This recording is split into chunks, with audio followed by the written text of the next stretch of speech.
Fala embaixo você. Você me respeite, rapaz. Você não tá acima da lei, não. Venha. Você venha fechar o estabelecimento dele.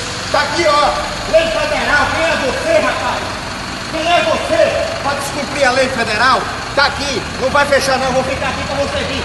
Chama esse ladrão desse prefeito pra vir. Manda ele me fechar. Esse corrupto descarado, empregado do Gebel e ACM Neto. Aqui vocês não mandam, não, rapaz.